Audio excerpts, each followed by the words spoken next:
चलो तो final account में बच्चों हम लोगों ने लास्ट टाइम अभी क्या सीखा, बैलेंस शीट का फॉर्मेट, बराबर। कंपनी फाइनल अकाउंट में बैलेंस शीट किस तरह होता है, कौन कौन सी चीजें होती है, हेडिंग वाइज हमने सीखी। अब इसमें एक प्रॉफिट एंड लॉस स्टेटमेंट, दो ही स्टेटमेंट इसमें बनता ही है, एक बैलेंस शीट का स्टेटमेंट और एक प्रॉफिट एंड लॉस स्टेटमेंट। जैसा आप कंपनी पार्टनर्स के फाइनल अकाउंट में देखते थे, इस तरफ प्रॉफिट एंड लॉस स्टेटमेंट, इस तरफ एक्सपेंसेस और इस तरफ क्या लिखते थे, इनकम। लेकिन इसमें ऐसा नहीं रहेगा, स्टेटमेंट फॉर्मेट में रहेगा, एक ही तरफ इनकम और एक ही तरफ स्टेटमेंट हो और एक्सपेंसेस होंगे। तो प्रॉफिट एंड लॉस स्टेटमेंट में केवल 7 हेडिंग आपको याद रखनी है, कंपलसरी यही आता है, इसके अलावा और कुछ नहीं आएगा। तो देखो पहले नंबर पर तुमको लिखना होगा सेल्स इनकम, बराबर।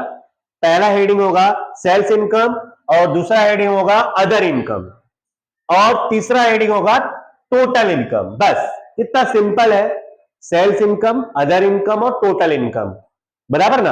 अदर इनकम में कोई भी एक इनकम दिया रहेगा, जैसे इंटरेस्ट रिसीव्ड, डिस्काउंट रिसीव्ड, फिर सेल्स ऑफ स्क्रैप्स, बराबर। तो कोई भी एक ही इनकम होगी, ये भी याद रखो, सिर्फ एक इनकम होगी, कोई भी एक इनकम, बराबर ना। चाहे इंटरेस्ट रिसीव्ड क्या होगा, चाहे डिस्काउंट रिसीव्ड क्या होगा, या तो अदर कोई अदर इनकम ही लिख करके दे दिया रहेगा।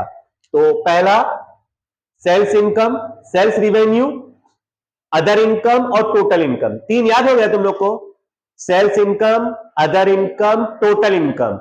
अब उसके बाद चालू होता है एक्सपेंस, फोर्थ नंबर का क्या रहेगा, एक्सपेंस। अब इस एक्सपेंस में कोई भी एक्सपेंस हो सकते हैं, तो जितने भी एक्सपेंस जैसे लिखेंगे दिखेंगे, वो सबको कहां लिखना है, एक्सपेंस वाले में।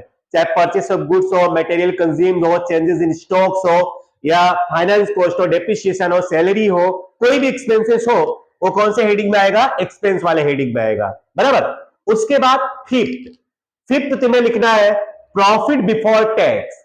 प्रॉफिट बिफोर टैक्स मतलब तुम्हें इनकम में से एक्सपेंस को क्या कर देना है, माइनस। प्रॉफिट कब आता है, जब इनकम में से एक्सपेंस क्या करते हैं, माइनस। तो इनकम क्या है, थर्ड। ये जो टोटल इनकम होगा उसमें से जो टोटल एक्सपेंस होंगे उसको क्या कर देना है, माइनस। तब तुमको क्या मिल जाएगा, प्रॉफिट।